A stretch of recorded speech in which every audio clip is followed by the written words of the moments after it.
Hi Internet folk, it's Trobsmonkey here. You might have seen me doing my Twitch stream, you might have seen me doing the interesting videos we've been doing on the Velvet Penguin channel where this is going to be posted.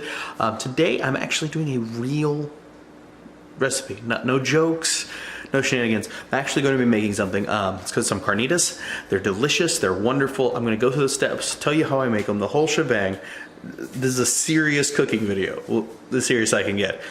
So stick along, watch me cook some stuff. If you want to make it yourself, it's really easy. So just sit back, enjoy the show as I go through the steps, and let me know what you think. Cool? Cool, let's go. Alright, so I'm hoping that this sounds pretty decent. Worst case scenario, I will re-record over this some voice lines and everything. So we'll go through the process. I'll tell you everything I have. And as we go through it, you know, I'll do my best to guide you. This is something where I'm taking this very seriously, legitimately. First thing I'm doing, I'm putting on gloves, and you make a chops. Why gloves? Well, these peppers right here, these are habaneros. They are a little warm. For a lot of people, they're very warm. But for me, they're not that bad. The worst thing about them, though, is when you cook them, the oil gets released, gets in your hands, and then you touch yourself later using the bathroom, and, well, it doesn't feel great. So we're going to go ahead and put on some gloves for when we get to that. Now, let's start off. Cutting board. This is my vegetable cutting board. We'll use it for vegetables. My Dalstrong knife. Dalstrong. Hopefully you can read that. I don't know how good the lighting is here, but there you go. Oh. There you go, Dalstrong. It's a gift from my wife Fever. Pretty good knife. It's what I use for most of my chopping. We have our white onions. This is going to go into the pot with the pork shoulder. The red onions, which is going to be a part of this as well. I'm going to show you how I make my pickled onions. And they're bowl for the white onions, bowl for the red onions. We're going to go through, chop all this. I'm not going to show you the whole process of chopping, but obviously we're going to chop these up. All we need is slices, actually. We don't need these chopped. Slicing is fine. So, yeah, we're just going to slice these. I don't know the proper, professional chef method of chopping stuff. I usually just cheat. Chop the ends off. Chop it down the middle, because then it's really easy to peel this outside layer that sucks. So I'm just going to do that like I normally do. Yeah, you lose a layer of onion, but one layer of onion's okay for the fact that I don't have to fight the stupid skin. So there's our one layer. We got some trash here. The worst part of the onion, the terrible outside skin you can't really use. Oh god, I'm really bad at this. Same thing here, peel this outside layer off. Now, if I'm doing this incorrectly, forgive me, I'm not a professional cook by any stretch of the imagination. I cook at home. I used to help my mom when she had a catering business. That's all I did. That's my cooking experience. My cooking experience is purely on the amateur side of things. So, we're just going to slice these onions up. Interesting little thing as far as onions go. I've never had the issue with the whole crying with onions until recently. Probably the last year or so, I suddenly started crying when I cut onions, which is really annoying because previously I'd never had an issue. And it's really hit or miss. Like right now I feel fine, but when I cut those red onions, I very much could suddenly start tearing up, and that's no good. And we get a little escapey, and that's fine. I'm going to rinse all these before we throw them into the pot. So a little escapey in the ground, no biggie. Now, obviously, if you're doing this professionally, if you're doing it for somebody, that you may want to not just throw whatever hits the ground in there. We're going to toss this. We'll be right back. All right, so in a quick interlude, I grabbed another bowl just for the trash coming off the onion here, as well as I gave a quick rinse of the board, just so, possible cross-contamination stuff, we don't want that. So now we can just take this garbage stuff, throw it in here so I don't have to stress out about it. Get it off the knife the best I can. I know you can't peel them, and you don't get this fluff and stuff that's all over the place. I don't really care about that. I just want to get this done fast. So again, I don't mind losing this outside layer of onion. Not a big deal to me. So we're just gonna let it go, just like this. Make sure there's no leftovers. Whoop, excuse me. Same thing, this other one. Okay, so now the red onion, I can tell you right now, the red onion is actually making my eye itch a bit. So I said that the onions don't really bother me. The red onions, for some reason, seem to bother me more. I don't know why, but they just do. So that's a little oddity there. So same thing, we're just going to slice these up. Now again, this is for pickled onions. This is not going in the carnitas, but to steal from a place we went months ago, they had street tacos. And these street tacos had pickled red onions. And I was like, I can do that. So I did. And ever since then, when I make carnitas, I made some pickled red onions. Now, this isn't anything fancy. We're not doing a pressure cooker. We're not sealing them or anything. Just doing a quick pickle. So you get that nice little slices there, do the other side. Yeah, and as I said, I'm not like a professional by any stretch of the imagination when it comes to cutting things. I'm very poor at this in my personal opinion. I'm still trying to be safe about it and everything. But if you notice when I get to the end, I flipped it around because last year, the year before, I sliced my finger and it was very uncomfortable. So I try very hard not to do that again. So we flip it around and using the back pressure here, get that last slice. All right. And yeah, now my eyes are really watering from these red onions. White onions didn't bother me, red onions are bothering me. So there you go, that's chopped up. Gonna rinse the board one more time, we're gonna do the habaneros. All right, we rinsed and dried our board. I also tried something, I don't know if it's true or not, I've never bothered to actually look it up, I've just been told it. So apparently when you have the reaction to onions like I'm having, if you put lemon or lime juice under your nose, it helps stop that effect. I don't know if it's true. I did it. I grabbed a little bit of lemon juice, put it under my nose, and I'm not, dying now, so that's good. So there you go. We got 6 habaneros. So here's the deal with the habaneros on this recipe.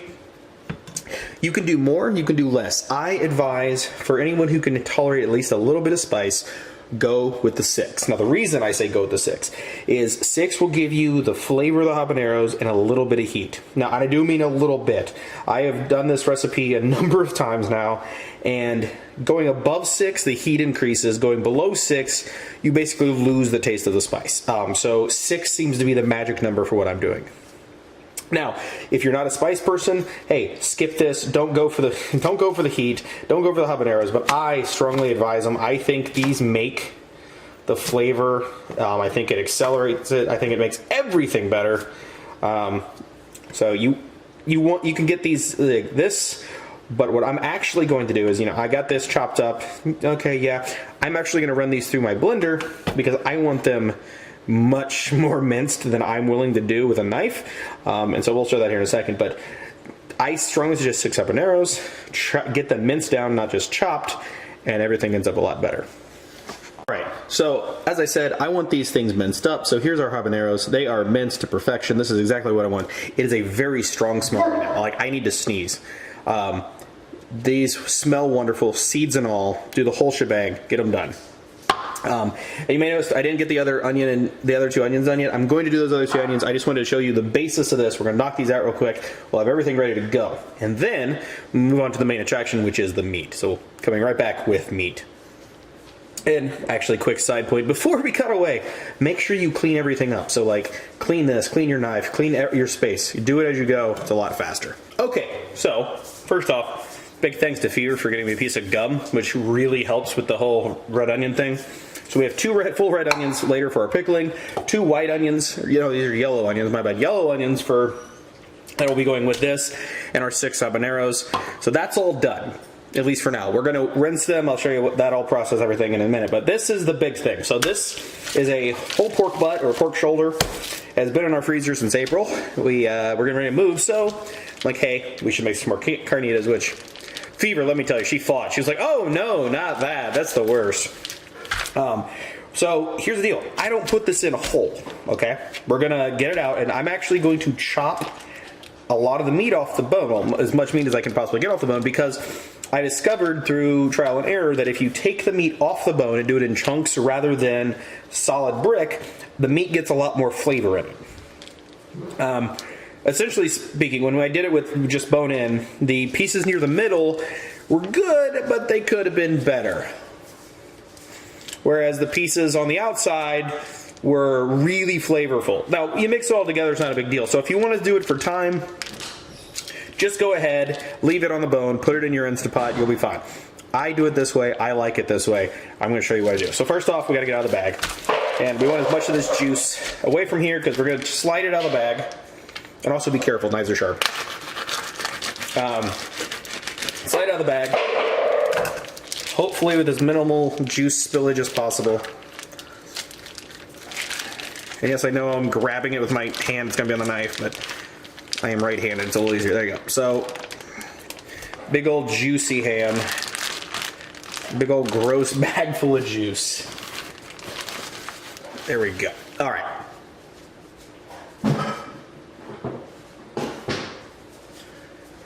It looks delicious, right? It is delicious. So first off, let me grab another paper towel.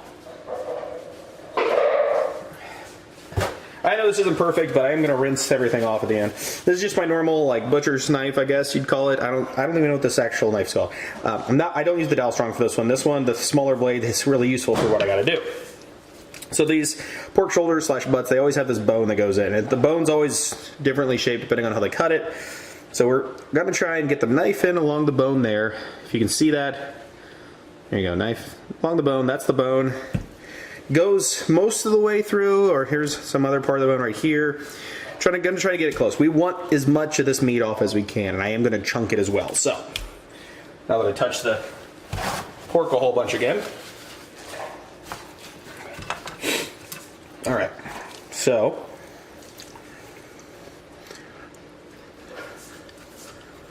Just wanna get it down in here. Now, I'm no professional butcher, but I'm just going for as much of this meat as I can get. If I was, professional, trained butcher, I'm sure I could do a lot better job of this, but I'm not really concerned about this. Again, this is an amateur thing, man. I expect most people that will see this video probably aren't professional butchers. They're probably not professional chefs. They don't have the benefit of training that taught them how to do this. So there you go. First cut, look at that. Cut it all away. There's half the pork shoulder just right there. The other half is still on here. As a point, the fat back right here. I see a lot of recipes that say cut that off. Don't cut it off. It's delicious. If you're worried about your fat content in the meat, if you're on a diet or whatever, I can understand it, but at the same time, why are you eating this if that's your concern? Let's be real. Hi, Goober. I don't need your nose helping me do the pig. So if you're worried about the health of the meat, hey, I got you. I understand. But let's be real. You're probably not that person. If you are, well, good for you. You're better than me. I'm not, see? That's just fat, and it's going in there, and it's going to be great. I'm going to chop it up some, but it's going to be delicious. So really, this is just a matter of working this meat off this thing. I mean, the bone's right here. Oh, it's fractured actually right there. So there's the bone. This is the bone right underneath this meat. I'm not going to trim this little thin layer off. I can feel the bone all the way down to here. So, yeah. So, there you go. We know where the end of the bone is. Oh, there you go. So, another big old chunk coming off. And we are going to chunk this down even more. This is just to get it off the bone. So, last little bit here. We'll get as much of this off as we can. Also, always be careful around knives. They are sharp. I'll show you my finger where I have a lovely scar from where I sliced my finger. I think I alluded to that earlier. Oh, excuse me. Alluded to that earlier. Yeah, be careful, man. Don't cut your hand open. Go slow. Be careful. So this is where it gets tricky because there's bone sections I'm hitting down in here. I want as much of this out as I can get, but it is very dicey, seeing as the bone.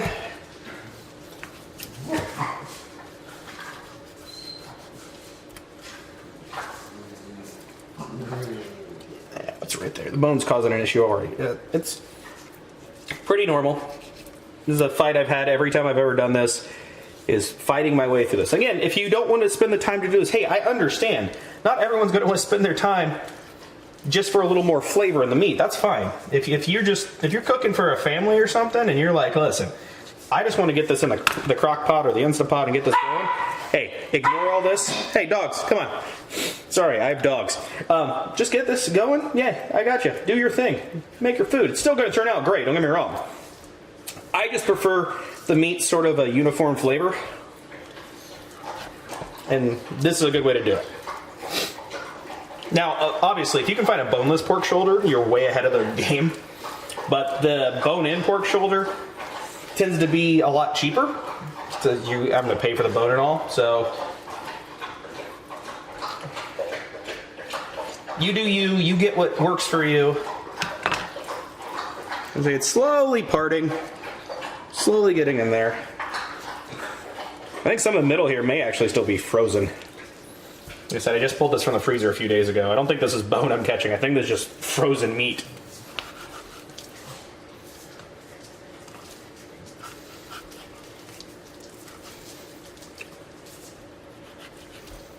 Oh yeah, that's just frozen meat. Right there in the middle, that's just frozen meat. Right, I don't, that might be, no, that's a bone, never mind. That is a little bone. It's just sticking off, being a pain. Yeah, looks like I was wrong. There's a one little bone nugget just sticking out, causing all sorts of problems.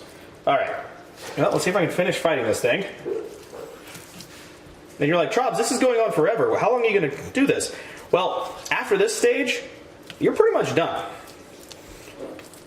And you'll see what I'm talking about. This is all just to get this fat back and meat chunk out of here. Like I said, I want this. I'm not going to give it up for the bone. There we go. Oh, not a smart play with the knife there. That's what was stuck on that piece right there. All right, we're not going to chop off the rest of this. I mean, I could trim some more. We're not going to worry about that. What I'm going to do is I'm going to cut this section off.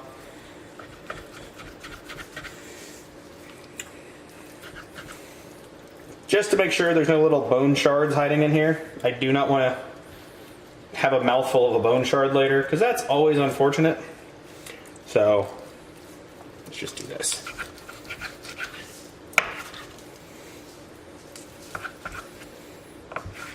There you go. Now again, if you're worried about waste, if you want all of this, obviously there's a little chunk there I could trim off. You could get really close in here to get the rest. I'm not overly concerned about it. It's me and my wife. We don't have a lot, we don't need all of it. And yes, it's some food waste, and I'm sorry. And again, not a professional butcher. Don't have the best set of knives in the world. I'm working with what I can. Yeah, there's a bone right there. So that's where we're gonna start. We're gonna come back, chunk this out. Okay, so I got all this all chopped finally. So all I'm gonna do is I'm gonna chop this into chunks. And generally, 2 to 3 inches tops, just like this big, perfect size, okay? That's all you need. You need some chunks like this. What we're gonna do is we're gonna grab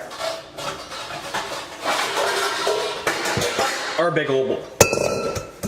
You're gonna need a big old bowl. So we're gonna go through here, chop it up. And again, the reason you want to chop this up is you want this meat to get the flavor penetrating. My knife seems a little dull all of a sudden. That's fun. You want this meat to get the flavor penetrating through it. Yeah, I need to sharpen the knife. After hitting a bone a bunch, it's suddenly a lot duller. Weird. So you're gonna go through, chunk this out. And again, you can chop this even smaller. Fat back and all. Again, I'm totally on board with the fat back. Chop it down, get into smaller chunks.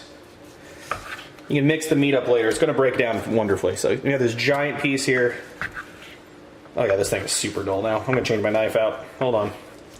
So they're just chopping chunks. We're gonna change knives. All right. So there's our big old hunk of the pork shoulder. Same thing. We're just gonna chop this bad boy down. Get it. No bone in here. Just gonna get into meat, reasonable sizes that we can use. There you go. Look at that. Isn't that pretty? It's so pretty.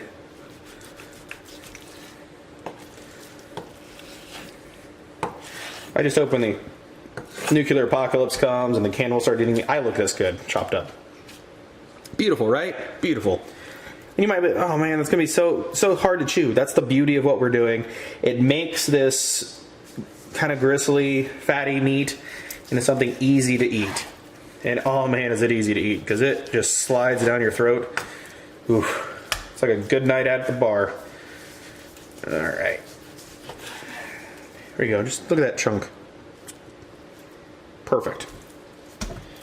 You can go smaller again, depending on if you're trying to stack inside your slow cooker or your Instant Pots. Smaller chunks can be a lot better. Need to make space, of course. This is why these things exist. This is why slow cookers and barbecue exist. To use these wonderful cuts of meat. They're a little harder to chew through normally. All right. Whoop. My grip's a little worse than these gloves. All right, so that's all done. That's the chopping portion. We're gonna clean this up. We're gonna clean up our knives, and then we're gonna dive in to getting this seasoned, which we still have to do, getting the Instant Pot prepped, and then finally getting to the onions. So a couple more steps before we just let it sit, and then we'll have some more video later. But let's get this cleaned up real quick. We'll be right back, show you what we're gonna do with the meat. All right, so I said we were going to do it with the meat, but we're going to wait a minute because we need a second set of hands. So we're going to rinse off our veggies real quick. This is important because A, we haven't rinsed our veggies, and you should always rinse your veggies, and B, you notice it's still in giant chunks. So step one, ignore the fact that we haven't done the breakfast dishes. That's very key. Ignore those. Those don't exist. Only focus here. That being said, all you want to do is you need some running water. We're going to dump them in. And then, real simply, just run your hands in here. Break up those things. You want slices. You don't want moons. You want slices. So just gonna slice them. Break up these slices best we can. Dig down the bottom. Get the ones hiding near the ends. There you go. So, some of them are a little bigger than others. That's fine. We just want to break them up because we want slices, because we want them to spread out inside the pot. So get them all spread out, rinse them. Now I will say normally you want to use cool water for this because you don't want to start cooking your thing, but I live in Arizona. This water is warm to begin with. So get them all rinsed, fill the water, and dump them back in with hopefully minimal losses. Oh, and then best part is one was hiding at the bottom, so we break him up too. All right, get the rest of them in here. So that's going to be for our pot. And then we're going to do the exact same thing now, just with our reds. Now, if you've never been a fan of onions, I highly suggest you at least eat red onions. Biggest reason why. Red onions are delicious. They are downright, like, I want to say savory, but they're like, let me clarify. As someone who's never enjoyed eating onions for most of my life, red onions opened the gateway for me. They were my gateway drug into onions. They are so good, and I love them so much. At least eat red onions. Try red onions out. Put them on a sandwich as a starter, or put them on a taco as part of a street taco. These things are wonderful. And so much so, I literally will, I'm probably going to grab one here in a second and just eat it because they're so good.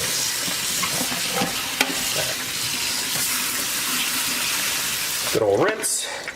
Shake most of the water out. I don't know if the camera's picking up the clicking noises, but Fever is currently playing Dead by Daylight. And all I hear from the other side of the room is her trying to wiggle out of a killer's grasp. So it's click, click, click, click, click, click, click, click, click, click. And fortunately, now that we've spread them, we've lost a bunch to the sink. And we may not be able to fit them all in our little jar.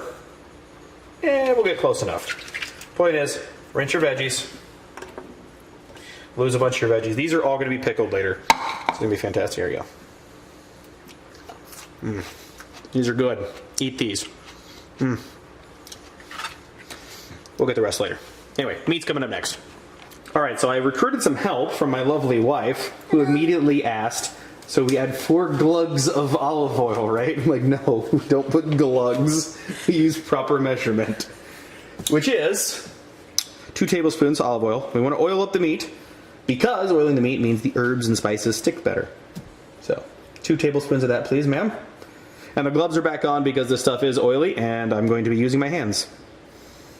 We don't need a lot of oil because we're not searing or anything. We just want them wet. So when we add the spices, they'll distribute a little more evenly. So we're gonna basically be me on a Friday night after the stream ends.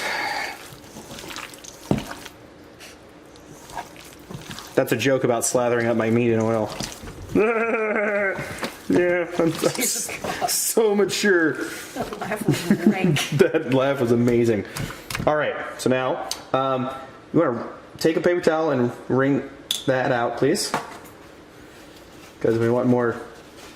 Thank you. Okay. Look at that. Look at that. Oh, yeah, that's the stuff. Okay. Yeah. Okay. Yeah, no jokes in this video. No jokes. Okay. Need a tablespoon of salt. Yes, I'm adding a lot of salt because the salt's delicious. If it was up to Fever, we would add about 5 tablespoons of salt.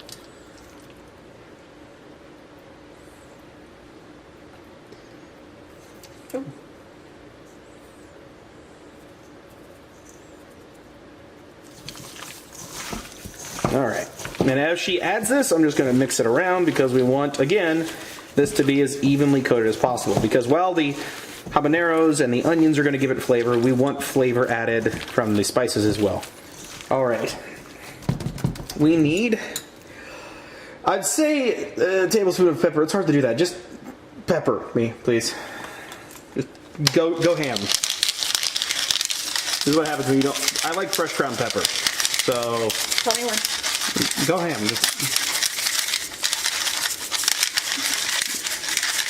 You're gonna break it. You told me to go ham. Okay. Once again, on the top pieces you may notice are really peppery. That's why we mix it and turn it and move it around, and you can see the peppers going around other pieces. Okay. Next up. This is, now, as much as I made fun of her about the olive oil, this is the part that actually is going to be on point with what she asked. Garlic me. Now, this one I leave open to interpretation, simply because I know some people love garlic, like us. Other people, well, they're wrong. So... Oh, that was not intentional, I'm not gonna lie. Well, you're eating this, so add as much garlic as you... This is quite literally add as much garlic as you like garlic. Probably good, because some people... I dumped a good corner. Some people, which I don't understand, not a fan of garlic. We love garlic. And I am fairly heavy-handed when it comes to garlic. So, there we go. Garlic. All right, last item. 2 teaspoons of cumin. That's not opened yet because I'm a terrible person. Look at the garlic and the peppers and the salt. I do not overly spice it. I just use a decent amount of the spices that we are using. I'm sure there are other flavors that would mix well together and taste wonderful. I just do it this way. And again, I think this recipe is fantastic. Keever? Yes. There you go. She thinks Lovely. so. Always a woman of many words.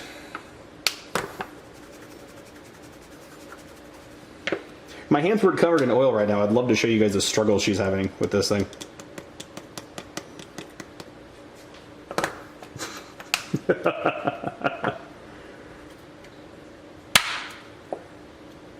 I can't fit it. Why? Just stick it over the thing. There you Nailed go. it. Good job. If you don't use cumin, oh my god, this stuff is amazing. Yes, Fever, I started adding it to our steaks and bomb-tastic. All right. We now know that the teaspoon fits in the little hole. Good to know. Good to know. And now we're going to mix one more time, and that will finish up the meat. And after this, it's literally, we are going to assemble it into the Instant Pot. And once it's assembled, we can start the timer. So, Instant 1 Pot second. Assemble! Hit the button. Okay, so now we have our Instapot pot. The Instapot's behind us, we're over that direction. But no reason to set it up over here just to assemble it. So what we do is, first off, my lovely assistant is still here. She's going to be helping me by putting the other stuff in. Now, as I said, we have a lot of onion, and I wasn't joking. We're going to put a layer of onion in the bottom. The reason I put the layer of onion in the bottom is I think it makes the juices delicious, and I could be wrong. Maybe there's some science behind this that I don't know about, but the layer of onion, it also keeps the meat off the direct heat at the bottom, even though it is a slow cooker. Then we're just going to layer the meat. Meat layering. That's what happens when you pile. Get back in the pile. Let's get a layer of meat. We're going to make a layer, and then we're going to cover this meaty layer in onion and pepper. So, all right, hun, can you like tilt that just slightly towards the camera? All right, so meat layer, onion underneath it. So now what we're going to do, we're going to take our wonderful habaneros, and we're going to layer them on top. And it's just a two layers process. So we have the onions on the bottom, then we have a layer of meat. Cover them in some, cover on that. More onion. And then one more layer of meat. Now, I got a fairly small pork butt here. This is the biggest one I got was 9 pounds, I think, something like that. It was massive. This thing was full. So I started buying smaller ones because I discovered it's really bad. It doesn't cook all that well. So there we go. This is a 6.5 pound one, I think. It's all the way in there. So now we're going to finish the layering. Now you don't have to layer this, but my whole process in this is by layering it, you don't get meat at the bottom that sits on all the juice and becomes fantastic, and then meat at the top that's so it's a sort of hit or miss. So there we go. And then we're going to take the rest of the onions and just spread them around. And now our dirty bowls will move off to the side. And last but not least, we're going to add a cup of broth. We are slow cooking this to start, and a little bit of broth works. So this is just chicken broth. We used a week or two ago for something. It's about bad, so we'll probably use what the remains of it. And so there's our cup of broth, and we don't need a lot. And spreading it around, you'll get some flavor and stuff, get the meat wet. And you see, it just layered. You see the peppers, the onions. It's wonderful. So we're gonna go throw this in the Instant Pot, and then I'll show you the settings, and then we will get to the pickled onion part. You're next. I can't hit the button. My hands are completely covered. I can't hit the button. So if you haven't used an Instant Pot, first off, go buy an Instant Pot. These things are friggin' amazing. Also, that's my lovely stand. So the settings in the Instant Pot are pretty straightforward. You can see them there. Pretty easy. We're going to be using this guy right here. And when you hit slow cook, it has these little lights here. That's low, medium, high. We want high, and we want 4 hours. So you just leave it for a second, and it should do that. So now it's on for 4 hours. Now one more key thing you want to do is up here on the top. If you have never used an Instant Pot, first off, clean your top because mine's a little dusty. Secondly, make sure the ceiling's set. That makes sure this little guy here will pop up once the pressure rises, and you know that it's sealed. So what we're gonna do is for the next 4 hours, that's gonna simmer, it's gonna cook, but it's not gonna be done. We'll be back in 4 hours with this to follow up. But next, we're gonna do that. So, for the next step, we are going to be pickling these bad boys here. So, earlier you saw me rinse them, now we're going to be getting them into the colander once again because we need this water to boil. So what we're going to do is we're going to boil this water. Now, there's no exact measurement I use for this. It's literally get some water, get it boiling. Because you're going to dump it on these. The reason you're doing that is you want to soften them up just a little, and the boiling water sort of kickstarts their cooking process but doesn't cook them, so they soften but not too much. You get the idea? Okay, so that's what we're going to do. But we need this to boil first. In the interim, you're going to get a few things put together. Those few things are, first off, you need some vinegar, preferably something you like. I think I have apple cider vinegar we're going to be using. Don't quote me on that. You need some sugar and you need some salt. Real easy stuff. Get those together and then we can begin. Pro tip, I don't have those together.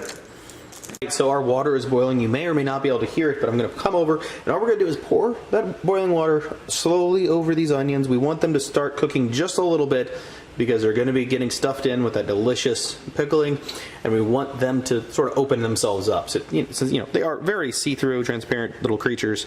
We just want their pores to open up essentially and be delicious for us. So here we go. Water is indeed boiling. Very carefully, come over and simply slowly pour this boiling water around. You don't need to soak them, you don't need to have them sit in it or anything like that. You simply want them to get that water in there, open them up a little bit.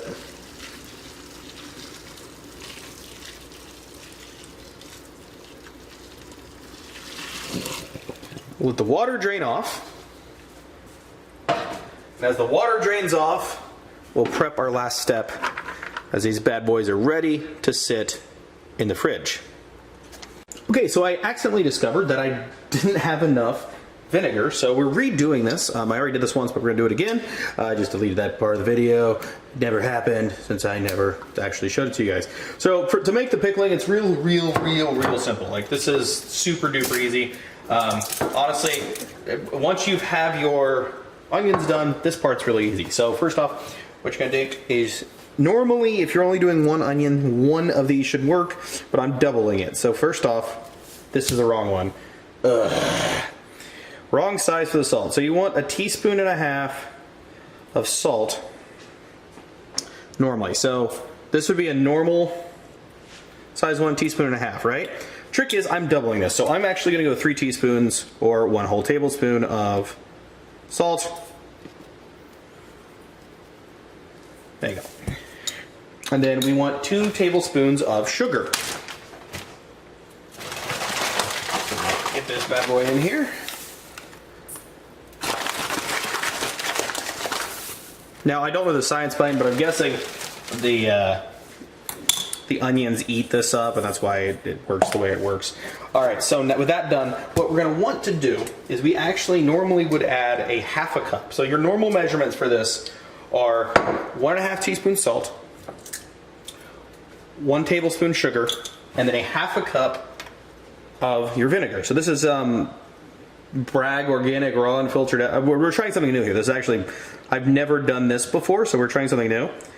So normally you do a half cup, and that's it.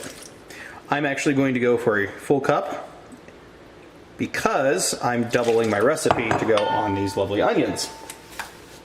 So that's done, right? We're good to go. Not quite. We're actually going to add water. We want some warm water for this. So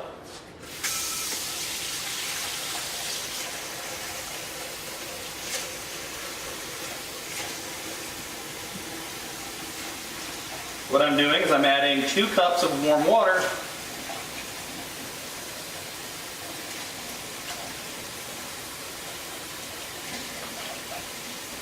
to our bowl. So you notice the bowl's a little deeper now, a little more filled for what we need going forward. Now then, you're going to take your lovely whisk, and you're simply going to whisk the ever-living crap out of this. And I do mean the ever-living crap. You want all of that sugar, all of that salt to dissolve into your vinegar and your water. So just go crazy, whisk away,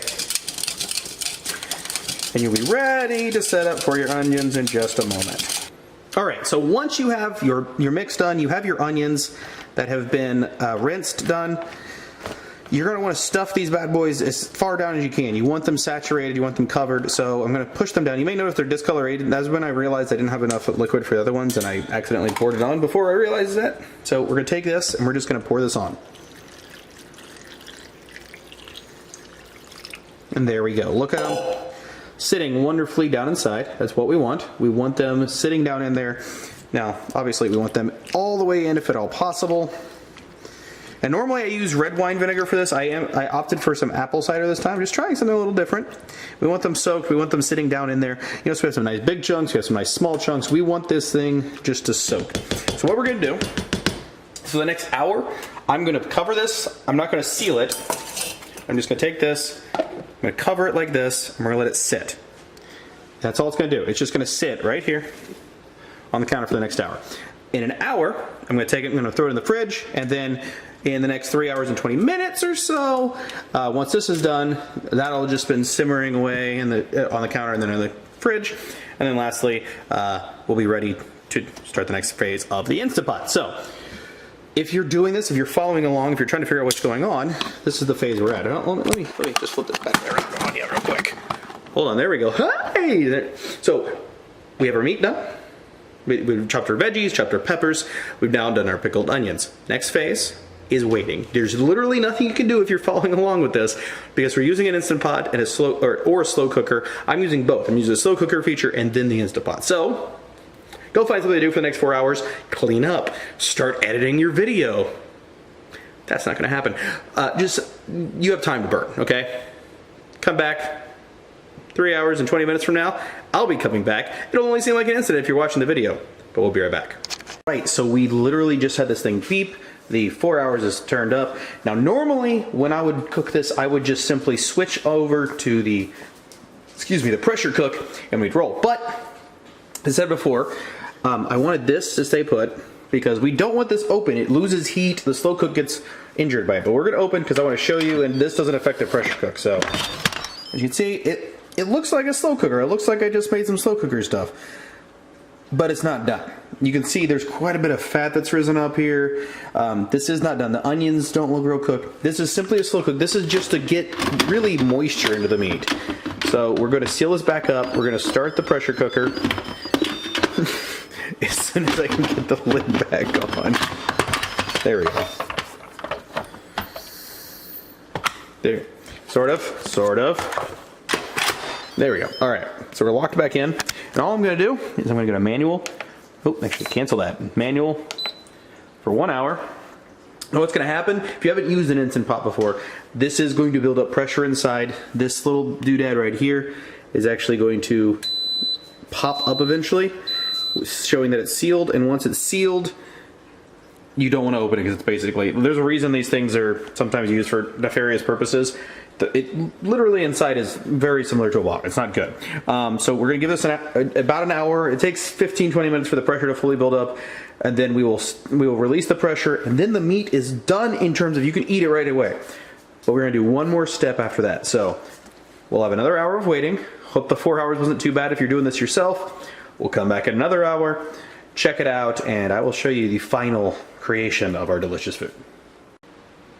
Alright, so we are 5 minutes after the finish before I finally got around to it. So what it's doing right now, it's just releasing the steam. That's all we're doing, releasing steam. So if you come over here, you might be able to see a little peg. It's down in there. Now this is the fun bit. So here's the thing, we don't need to do that. Doing that just speeds up the process. You can let it do it naturally. If you're in a rush, you can let it do it. I'm in a rush because I'm hungry, so we're gonna let it sizzle for a little bit. Sorry about that noise. We'll be back as soon as we're ready to sear this stuff. Alright, so if you stuck around through this entire video, this is the big reveal. This is the meats. I have not opened this yet. If you can see that, I don't know if you can, but the thing is down, which means this is ready to pop open. We're gonna see the meat for the first time fully cooked. Oh yeah. As the dogs absolutely lose their minds. Brandy, shush, thank you. Sorry for the dogs, but that's okay. Anyway, so this is the meat. You can see it's still bubbling and delicious. Here, let's give you a little close-up. Look at that. It's not quite as gray and disgusting as it was when I pulled it open earlier for the slow cook. So now, the next step's real easy, guys. We're literally just going to transfer it from here to here because this just saves some time later. Now, the best part about this is it literally just melts. Look at that. You just grab it and it just explodes. So we don't need all the fat that's in here. We're just going to pull the meat, the onions, the habanero, everything's coming out of here. And what we're going to do, we have a pan that's hot, a little medium-high heat. We're going to sear some of this for dinner. You don't have to sear it, but I prefer it a little bit seared. You don't even need oil or anything. We're just going to take this, put it in the container, sear a little for dinner. And look at that. You can see the onion, very mushy and delicious. The habanero mixed in there. This, like I said, perfect mix of spice and savoriness. Oh yeah, look at that. Oh yes, wonderful. We're sear it, and we're all done. Real simple. All right, so we have most of the meat out of the container. As you can see, it just falls apart just by touching it. It's fantastic. And the nice thing is, it does still retain a bit of its fat. So we're gonna sear it. Now all we're gonna do, so in the pan, let it sit on one side, flip it over, cook on the other side, good to go. Just like so. It's still very warm, so it doesn't need a whole lot. It'll sit here and sizzle on its own fat. Now, if you want to, you can always cook it in some oil or something, but you really don't need much. Now, in addition to that, since we are having these in some lovely shells, we got some fresh-made shells from the local Mexican market down the street. Low heat pan, sit in there, let that sizzle.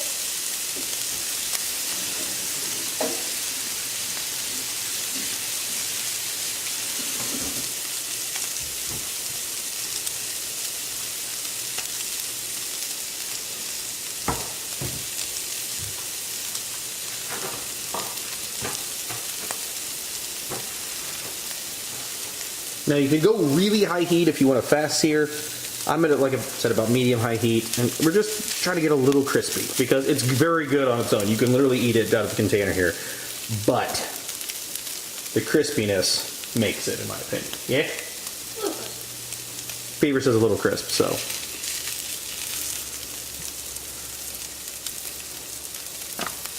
Shell's almost warm, so we'll flip this. Oh yeah, there you go. Just a little brown on the side, a little crisp. Doesn't need much, but that little crisp is really good. And the best part is it's a really easy way to reheat it because we obviously have a lot of meat in this container, so we're going to be eating this for a few days. What this means is we're going to reheat it breakfast, we're going to have some tacos tomorrow, whatever. Really easy just to brown it in the pan real quick, throw it in a taco shell, you're good to go. So we're going to pull this off, throw it in that shell. Fever's going to put hers together. I'm going to show you the final product that we have. And that'll wrap things up for us. All right, So we have the finished burrito of Miss Phoebe's. She has requested not to be in the video, but she will talk with us, which is fine. So Phoebe, what is on your delicious burrito? Meat, And? onions, and cheese, sour cream. Perfect. Do you like it? I love it. All right. You guys can see lovely, lovely bright red onions after we do the pickling. The whole container here. Like, remember that was brown liquid earlier when we put the vinegar in and everything. Bright red now. We got some sour cream, and then we just have the Senior Gusto cheese. Normally we would have some cojita, I believe it's pronounced. I'm probably butchering that. But apparently we threw it out at some point. Oops. But regardless, delicious. Fever's going to enjoy hers. Mine's over here. It's just kind of boring, just meat right now. But yeah, some delicious burritos. So yeah, we're going to wrap things up, and that's it. Alright guys, this is my first solo thing of the Velvet Payment Productions. Thank you so much for your time and energy watching me cook all day long. And I realized this video is like 20 minutes long, but it did take me all day. It was delicious. If you have any questions, please let me know down below. As always, hit the information down below, Twitter, Discord, all that fun stuff. Thank you so much. If you enjoyed this stuff, we're going to continue to put out these cooking videos, some weird videos, that sort of thing. That's what the whole Velvet Payment Productions is about. So thank you for your time. Thank you for your energy. Just hit the sub button, hit the whatever the notification button. I don't YouTube that well. Hit the thing that makes you know when I post new videos. Thank you so much again. My name is Trobsmonkey. Appreciate your time. Appreciate your energy. We'll see you next time. Peace out.